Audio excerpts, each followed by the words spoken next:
Class 9 के भैया बहनों, आज हम वीडियो नंबर 4 स्टार्ट करेंगे। इसमें एक्सरसाइज 1 मनोहर की बुक से स्टार्ट करेंगे। काफी मनोहर लिखी है क्लास 9 में। ऐसे आप लगाना चाहे राष्ट्रीय पब्लिकेशन से भी आप लगा सकते हैं। कोई अगर प्रॉब्लम हो तो आप हमारे को मैसेज करके क्वेश्चन पूछ सकते हैं। दोनों बुक से आप लगाइए, कोई एतराज नहीं। यहाँ पर हम लोग बुक चलाते हैं, इतना विचार नहीं है। तो एक्सरसाइज 1 में पहला क्वेश्चन है 20 और 30 के बीच। क्वेश्चन 20 और 30 के बीच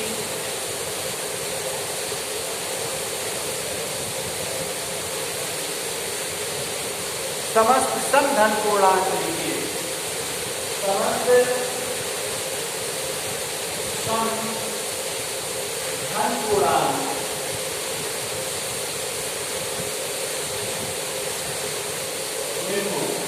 पहला क्वेश्चन है, बहुत इजी है। आप लोग करता 4 मार्क्स करते ही करते हैं। आंसर बनेगा, देखिए 20 के बाद 20 से 23 22 23। यहाँ तीसरी है 40 है।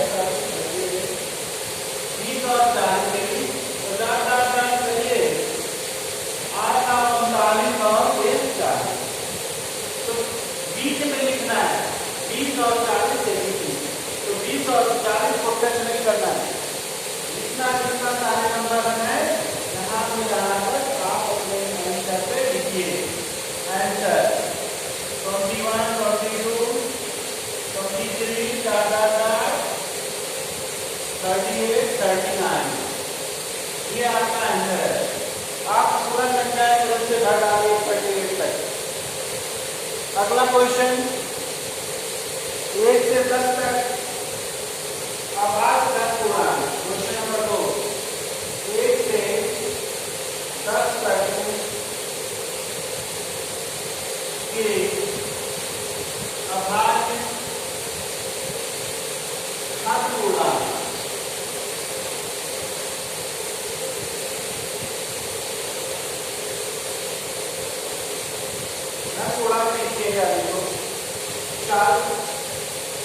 क्योंकि यहाँ पर जानिए 1 और 10 जो दिया गया है वो धन पूर्णांक है ही। अगर ऋण पूर्णांक होगा तो ऋण 10 -1 और माइनस का नोटेशन लगा होगा, माइनस का सिंबल। तो 1 से 10 तक अभाज्य धन पूर्णांक मिलता है। अभाज्य माने जिसका फैक्टर 1 एंड itself, एक और वह संख्या स्वयं, वही अभाज्य संख्या है। इंग्लिश में इसको प्राइम नंबर बोलते हैं। हिंदी में और भी बोलते हैं ये ऋण संख्या है, ऋण है। तो ऋण संख्या कितना है 1 से 10 तक। तो क्या होगा, तो यहाँ 2 3 5 7 बस यही आपके अभाज्य धन पूर्णांक है। सभी संख्या है 1 से 10 तक। क्वेश्चन नंबर 3 2a + 1 का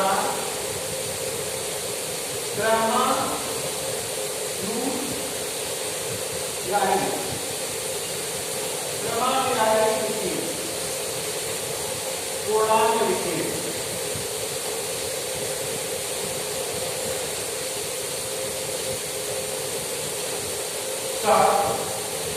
देखिए क्रमानुयायी माने अनुयायी माने मानना।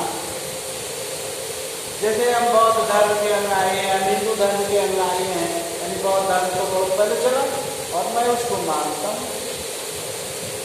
एक का अनुयायी क्या है, एक में एक जोड़ दो, क्या जुड़ना,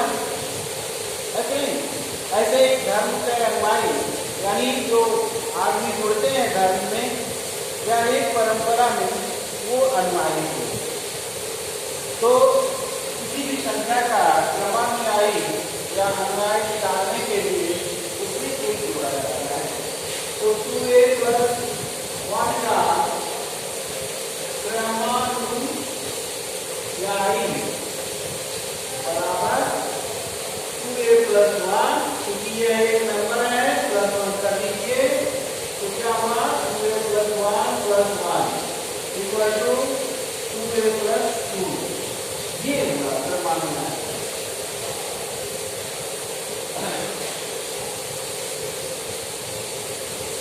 2/3 का योगात्मक प्रतिलोम तीसरा चौथा सवाल। 2/3 का योगात्मक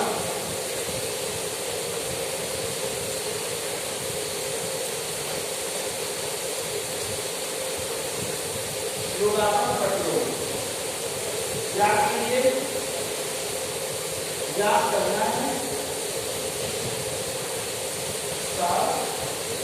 योगात्मक प्रतिलोम, प्रतिलोम माने होता उल्टा, योगात्मक यानी a का कोई संख्या a है उसका योगात्मक प्रतिलोम क्या है मालूम है, क्योंकि संख्या और उसका योगात्मक प्रतिलोम को जब हम जोड़ेंगे तो योगफल 0 आना चाहिए। जब दो संख्याएं इस प्रकार हो कि उनका योगफल 0 हो, जब दो संख्याएं इस प्रकार हो कि उनका योगफल 0 हो तो एक संख्या दूसरे का योगात्मक प्रतिलोम कहलाता है। ये आप नोट कर लीजिए, दिमाग में बैठा लीजिए। जब दो संख्याएं उनका योगफल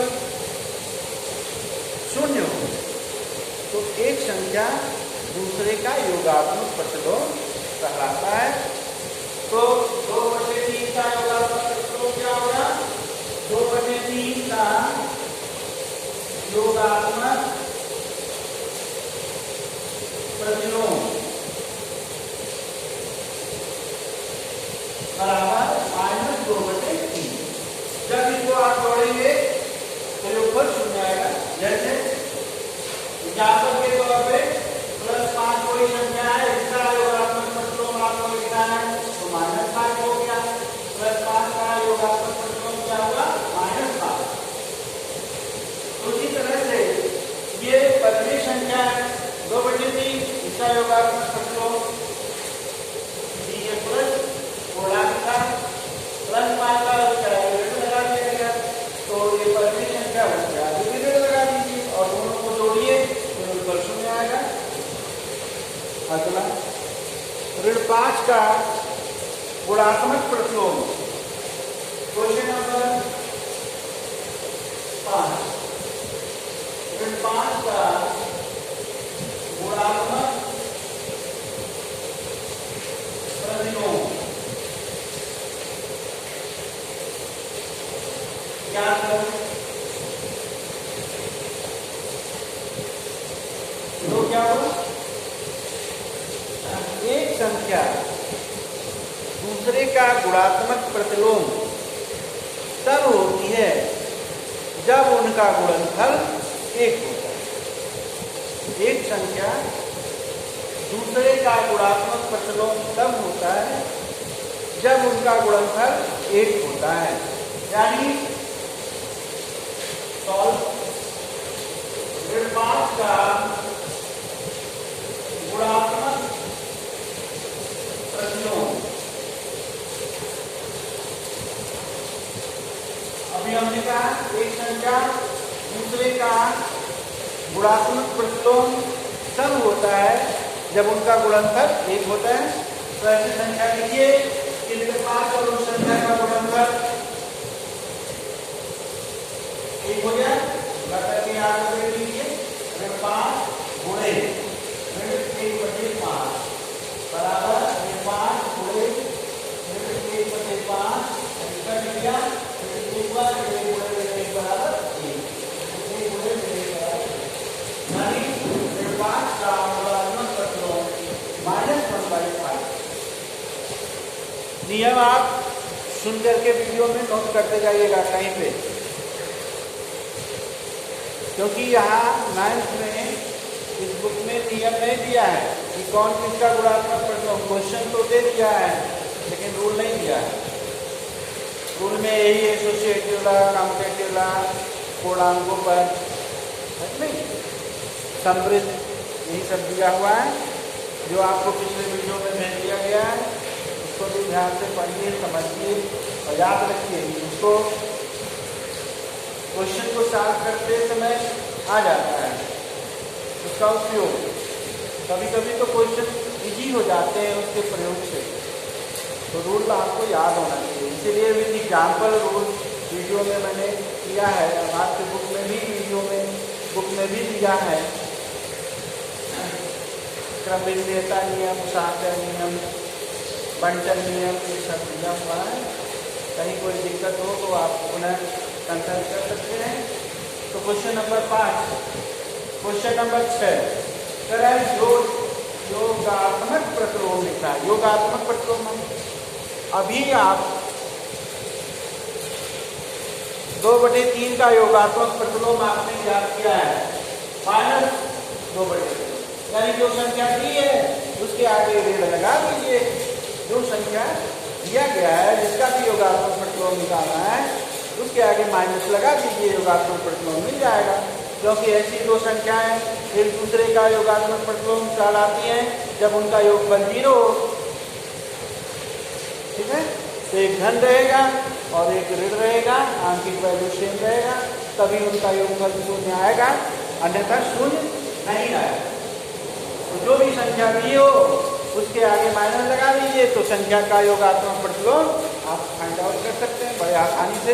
तो नेक्स्ट क्वेश्चन है P+Q, क्वेश्चन नंबर 6, P+Q और P-Q का योगात्मक प्रतिलोम ज्ञात करो।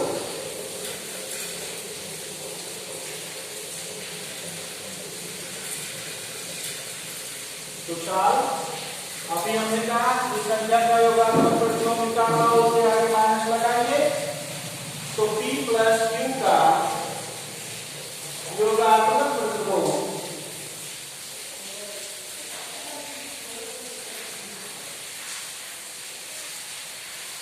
बराबर माइनस ब्रैकेट में P+Q।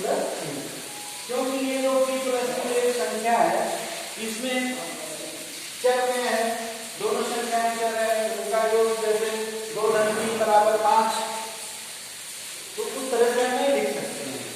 क्या राशियों का योग इसी तरह से लिखेंगे, ये एक कोई संख्या होगी। तो इसका हो गया P-Q का योगात्मक प्रतिलोम बराबर माइनस ब्रैकेट में P-Q।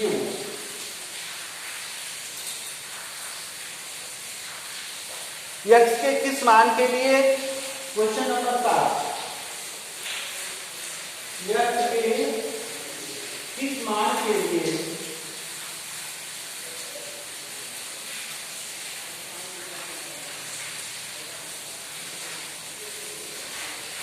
पांच गुणे 3 + 2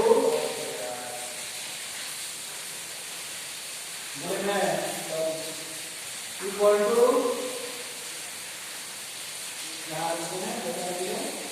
5 गुणे 3 गुणे।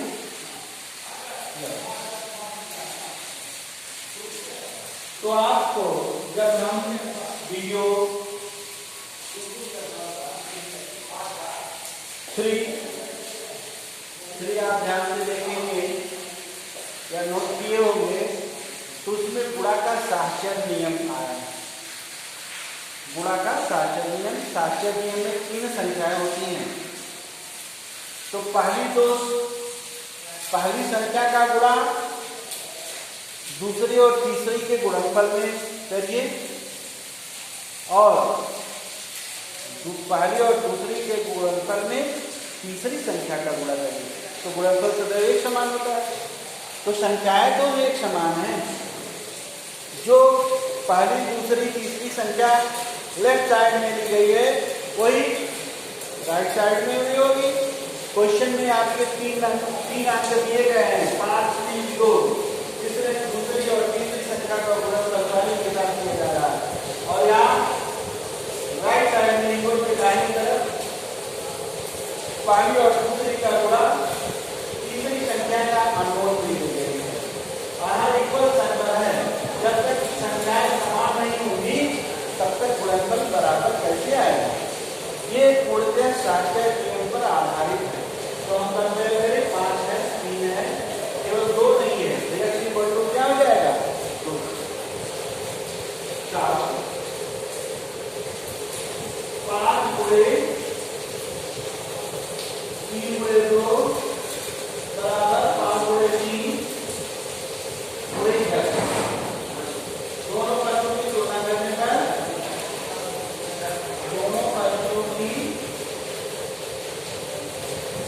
तुलना करने पर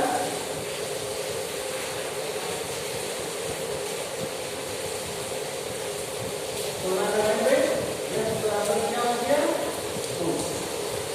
आंसर आपका x का मान क्या हो, 2 हुआ। ये क्वेश्चन ट्रांसलेट रूप पे आधारित है। आज के वीडियो में इतना ही। नेक्स्ट टर्म में हम 8, 9, 10, 11 अप टू 15 तक खत्म करेंगे अगले वीडियो में। आशा करते हैं कि आप लोग ये रूल हमने बीच में बताया है उसको याद रखिए, लिख लीजिए कहीं भी कॉपी पे, क्योंकि पिछली कक्षा में भी आपने पढ़ा है लेकिन याद नहीं है तो कोई फायदा नहीं। जब तक याद नहीं रहेगा तब तक पढ़ने का कोई अर्थ ही नहीं है। ठीक है, एक संस्कृत में है कि पुस्तकस्य विद्या परहस्तगतम धनम ना तद विद्या ना तद। तो किताब की विद्या, किताब में तो सब लिखा हुआ है, आप पढ़ लीजिए, टीचर की जरूरत नहीं है, लेकिन पढ़ना याद रखिए। पढ़ाना आपको प्रेरित करता है पढ़ने के लिए, टीचर आपको प्रेरित करते हैं। जो बीच बीच में आपका कंफ्यूजन होता है उसको दूर करते हैं, तो पढ़ने में रुचि बढ़ती है। तो पढ़िए, पढ़ने का मतलब है याद रखिए, याद नहीं तो कुछ भी नहीं। जो गाँव में हम बच्चे घूम रहे हैं उसी के समान आप भी हो। पढ़िए, याद रखिए, भविष्य बनाइए। Thank you.